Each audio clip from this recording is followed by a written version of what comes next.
That's my father! Get me a real doctor now! I'm already treating him. Let me do my job. Congratulations, Doctor. Seems like you've made some powerful friends now. I made one patient better. That's all I did. This pin saved my life 38 years ago in a hospital like this. Ruth Foster. She's Dr. Foster's mother. The doors of Empire City General's emergency room burst open at 6:47 in the evening, and every head in the trauma bay turned at once. 62-year-old male, cardiac arrest, 2 rounds of CPR in the ambulance, the paramedic shouted, wheeling the gurney past startled nurses. Dr. Alicia Foster was already moving, feet finding the trauma bay before her mind finished the thought. Her white coat was gone, left behind on a chair. Her hands were steady. "Get me the crash cart. Now," she said, sliding to the head of the bed. Behind her, the doors flew open again, and a tall man in a tailored charcoal suit sprinted through them, tie loosened, face pale with panic. "That's my father," he said, voice cracking. "Somebody help him. Somebody who actually knows what they're doing." Nobody answered. They were too busy saving a life. Alicia's hands moved over the monitor, calling out numbers, calling out orders, and for one long moment, the room narrowed down to a single heartbeat that refused to come back. Then it did. The man in the suit did not know yet that the woman who just saved his father's life was about to become the biggest mistake of his year. His name was Alexander Cho, and he was used to rooms going quiet the moment he walked into them. Boardrooms, restaurants, charity galas. His family's name opened doors before his hand ever touched them. This room did not care about his name. "Where is the doctor?" he said, stepping closer, eyes wild with fear disguised as command. "I want a doctor in here right now, not a nurse. A real doctor." Alicia did not look up. "I am treating your father. I didn't ask you to treat him. I asked for a doctor." His voice rose, sharp enough that nearby families turned to look. "Get me someone in charge." A young nursing student froze beside the supply cart. Alicia's jaw tightened just slightly, the only sign his words had landed anywhere close to her heart. She had heard this before. Different hospital. Different year. Her mother's face instead of her own. "Sir, if you want your father to live, you will let me work," she said, calm as still water, and turned back to the monitor. Alexander opened his mouth to argue again. A nurse gently pulled him back out of the way, out of a fight he did not know he had already lost. 20 minutes later, Joseph Cho was stable. Alive. A steady, quiet heartbeat tracing across the monitor. Alicia exhaled for the first time in half an hour. Her fingers found the small silver pin fastened inside her scrub collar, worn smooth from years of touching it after every hard case. She did not need to look at it. She just needed to feel it there. It had belonged to someone who wore it every day for 31 years in a hospital like this one, and never once got the respect this stranger in the expensive suit had just refused to give her daughter. Alicia tucked it beneath her collar and walked out to face the man who had called her just a nurse. He was still standing there, waiting. Before we go further, hit subscribe so you don't miss how this ends, and drop a comment telling us where in the world you're watching from tonight. This story is about to get a lot more complicated. "You saved him," Alexander said the moment she stepped into the hallway. It was not quite an apology. It was not close. "I did my job," Alicia said. "I need to speak with whoever is in charge of his care going forward. Someone senior."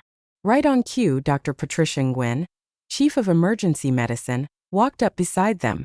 "Mr. Cho, I understand you would like a senior physician on your father's case." "Yes." Immediately. Dr. Nguyen smiled the smile of someone who had seen this scene before. "Dr. Foster already has him assigned as primary attending. She's taking him upstairs personally. You're lucky she was on shift tonight. She's one of the finest trauma physicians this hospital has trained." Alexander's mouth opened. Nothing came out. "Doctor," he finally said, the word landing strange and heavy in his throat, like a language he was only now learning to speak. "That's right," Alicia said, meeting his eyes for the first time since the chaos began. "Dr. Foster. Not a nurse. Not someone in charge. Me." She walked past him toward the elevator, heels echoing down the hallway, and for the first time in his adult life, Alexander Cho had absolutely nothing left to say. By morning, 3 different nurses had already told the story to their entire shift. He found her the next evening in the hospital courtyard, sitting alone on a bench beneath a flowering tree, still in her scrubs, a paper cup of coffee going cold in her hands. "I owe you an apology," Alexander said, standing a careful distance away. "You do. I did not know you were the doctor. If I had known would it have mattered less if I really were a nurse?" she asked, finally looking up at him. "Would I have deserved to be spoken to that way? Would my hands have been any less capable of saving your father's life?" He had no answer because the honest answer shamed him. "My mother was a nurse for 31 years, Alicia said quietly. "Right here in this hospital." She held dying strangers' hands at 3 in the morning and fought insurance companies for patients who could not fight for themselves. Men like you looked straight through her every day like she was furniture that happened to be useful. "I am not You are exactly like that, Mr. Cho." Her voice did not shake. "Never did. I decided a long time ago that I would never let anyone make me feel small inside a hospital again. Not even someone with his last name on the building." She stood, dropped the cold coffee in the bin, and walked back inside, leaving him alone beneath the flowering tree with the weight of every word she had not needed to raise her voice to say. For the first time in longer than he could remember, Alexander Cho felt something he rarely allowed himself to feel. Shame. If you think Alexander already made his biggest mistake, wait until you see what's coming next. Subscribe now and turn on notifications because the next few minutes change everything. What Alicia did not know was that her name had already reached a committee 3 floors above the emergency room. Empire City General was choosing its next chief of trauma surgery, and after 6 years of 80-hour weeks holding this department together, Alicia Foster was the leading candidate. She also did not know that Dr. Marcus Reed, the department's senior attending physician for 19 years, had quietly expected that title to be his. "She's talented," Reed told the hospital administrator over coffee. "Talented but young. Reckless if we're honest. Good instincts, poor judgment under pressure. You saw the Cho incident. A billionaire's father, and she nearly caused a scene in front of half the waiting room. It was not true. Not one word of it." But Reed said it smoothly enough that the administrator nodded along, already forgetting to check the facts. Meanwhile, 3 floors down, Joseph Cho opened his eyes for the first time since his surgery and asked the nurse beside his bed a single question. "The doctor who saved me. What did you say her name was?" "Dr. Alicia Foster, sir." Joseph Cho went very still.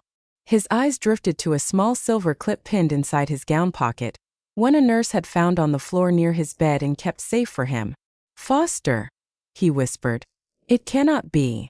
Word spread fast that Joseph Cho, patriarch of one of the wealthiest families on the East Coast, had personally requested that Dr. Foster remain his physician through his recovery, and that his family was considering a donation earmarked for the trauma department she was fighting to lead. Overnight, Alicia went from a respected physician to the hospital's most talked about name. Dr. Reed watched his years of quiet positioning start to crumble in real time. "Congratulations," he told her in the hallway, his smile thin as paper. "Seems like you've made some powerful friends." "I made one patient better," Alicia said. "That's all I did." "Of course." He walked away before she could see his expression change. That night, alone in his office, Reed opened the digital incident log from the Cho admission and quietly began to edit it. A timestamp here. A missing signature there. A note suggesting Dr. Foster had bypassed protocol during the code, the kind of offense that could end a promotion. He saved the file and told himself it was for the good of the department. He did not tell himself the truth. That for the first time in 19 years, he was afraid of being replaced by someone better than him. Alicia visited her mother's grave every Sunday, a small quiet plot beneath an oak tree near the hospital. She was there when Alexander's car happened to pass the cemetery gate. He saw her sitting alone on the grass and told the driver to stop. "I'm not here to bother you," he said, approaching slowly. "I was on my way to see my father. I saw you and he stopped. I can leave if you want." "It's fine." She wiped her eyes quickly, embarrassed to be caught. "This is my mother." Ruth Foster. He read the headstone. Beloved nurse. Beloved mother. Gone too soon. She raised me alone, Alicia said. Worked doubles so I could go to medical school. She used to say the hardest part of nursing was never the blood or the long hours. It was being invisible to the people she was saving. She touched the pin at her collar. This was hers. I've worn it since my white coat ceremony. Every hard case I touch it. Alexander sat down beside her on the grass, careful. A man who had never once in his adult life sat on the ground for anyone. My father almost died in a hospital like this one a long time ago, he said quietly. Before we had money. Before any of this. He gestured at his own suit, his own life. I don't remember much. I was young. But I remember being terrified nobody would help him. Neither of them realized yet how close that memory was about to come to her mother's grave. 2 days later, the promotion committee called an emergency session. Alicia sat across the table from 5 senior physicians and the hospital's chief administrator, a printed copy of the falsified incident log in front of her like evidence at a trial. This report suggests you bypassed authorization protocol during the CHO code, the administrator said. Given the sensitivity of the patient, we have no choice but to suspend your candidacy pending a full investigation. I followed every protocol, Alicia said, steady despite the ground shifting beneath her. Check the security logs. Check my badge swipe. I was exactly where I said I was exactly when I said I was. We intend to, the administrator said. Until then, you're suspended from clinical duty. Word reached Alexander within the hour, framed exactly the way Reed had intended. There may have been an incident during your father's admission, his assistant said carefully. A protocol violation.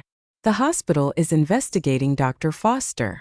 For one unforgivable moment, an old instinct took over, the same one that had once made him doubt her in the emergency room, the instinct that measured people by risk instead of character.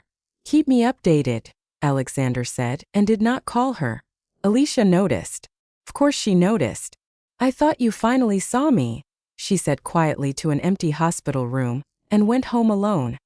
The biggest secret in this story is only minutes away, and it connects these two families in a way neither expected. Make sure you're subscribed, drop a like, and stay with us for this next twist. Joseph Cho asked to see his son the next morning, propped up in his hospital bed, stronger now, his voice firm again. Tell me about the doctor, he said. Dr. Foster. Tell me everything. Alexander explained reluctantly the accusation, the suspension, his own silence. Joseph closed his eyes for a long moment. Then he reached for the small silver pin resting on his nightstand. Do you know what this is? He asked. Alexander shook his head. 38 years ago, I came to this country with nothing. No money, no insurance, barely any English. I collapsed outside a hospital like this one, and the man at the front desk told the nurse not to waste a bet on someone who couldn't pay. His voice trembled. One nurse refused to listen. She treated me anyway, and stood between me and that front desk for 6 hours until I was stable. Her name was Ruth Foster. Alexander felt the floor tilt beneath him. I tried to find her for years after I built everything you see now. I wanted to repay her. I never could. Joseph held up the pin. This was pinned to her uniform the day she saved my life. I'd know it anywhere. A nurse found it on my floor and returned it, thinking it was mine. It fell from Dr. Foster's collar, Alexander said slowly, understanding arriving like cold water. Ruth Foster was her mother. The woman you call just a nurse, Joseph said, is the daughter of the woman who gave this family a second chance to exist at all. And you let a jealous man convince you to doubt her the very same way that front desk clerk once doubted me. Alexander sat in silence, the full weight of it finally landing. If you've been waiting for Alicia to get the justice she deserves, this is the moment. Like this video, subscribe if you haven't already, and stay for the ending. Renee Walker had spent 2 days quietly pulling every badge swipe, every security timestamp, every witness statement from the night of the CHO code, and what she found made her blood run cold. The timestamps in Dr. Reed's report don't match the system logs, she told the investigation committee, sliding a folder across the table. Someone edited this file 4 days later, at 11 at night, from Dr. Reed's personal login. Alicia followed every protocol to the letter. The room went silent. Joseph Cho, still recovering but insistent on attending in person, was wheeled in at that exact moment, Alexander walking beside him. "I'd like to say something," Joseph said, voice carrying despite his weakened frame. "Dr. Foster's mother saved my life 38 years ago, when I had nothing to offer her but gratitude. Her daughter saved my life again last week, and was repaid with a lie designed to end her career." He looked at the administrator. "The Cho family will fund a new trauma wing at this hospital, on one condition. Dr. Alicia Foster leads it as chief of trauma surgery, effective immediately." Dr. Reed's face drained of color as hospital security quietly approached his chair. "Falsifying medical records is a criminal offense, Dr. Reed," the administrator said. "We'll need you to come with us." Alicia stood at the back of the room, her mother's pin warm against her collar, watching 19 years of quiet cruelty finally answer for itself. Alexander waited for her outside the hospital that evening, 2 cups of coffee in his hands, his voice steady this time. "I'm not here to apologize again," he said. "Sorry isn't enough on its own. I'm here because my father wants to build something that honors your mother's name, if you'll let us. The Ruth Foster Trauma Wing. Her name on the building that once wouldn't treat a man without money." Alicia's eyes filled, but she did not let the tears fall. "Not yet. And I want you to know," Alexander continued, "that I see you now. Not the coat, not the title, not what I assumed the day we met. You. The way you fought for my father exactly like your mother fought for mine, without even knowing it, without needing a reason beyond it being right. That's a good start," Alicia said softly, allowing herself the smallest smile. "Keep going." "I intend to," he said. "For as long as you'll let me." She took the coffee from his hand, her fingers brushing his, warm and certain in a way neither rushed to name out loud. They sat together on the same bench where he had once found her grieving alone, and for the first time, the silence between them held no misunderstanding at all, just 2 people finally seeing each other clearly exactly as they were. Sometimes the person the world overlooks is the very same person holding it all together. Real respect does not check a uniform, a title, or a last name before deciding who deserves kindness. It simply looks twice and looks closer. Dr. Alicia Foster became chief of trauma surgery at the very hospital her mother once served in silence, inside a wing that now carries the Foster name in gold letters above the door. If this story moved you tonight, you know what to do. Subscribe to Empire City Romance Stories so you never miss one like it. Like this video if Alicia deserved every second of that justice. And tell us in the comments, has someone ever misjudged you before they truly knew who you were? Turn on notifications because the next story is already on its way, and it might just be the one you've been waiting for.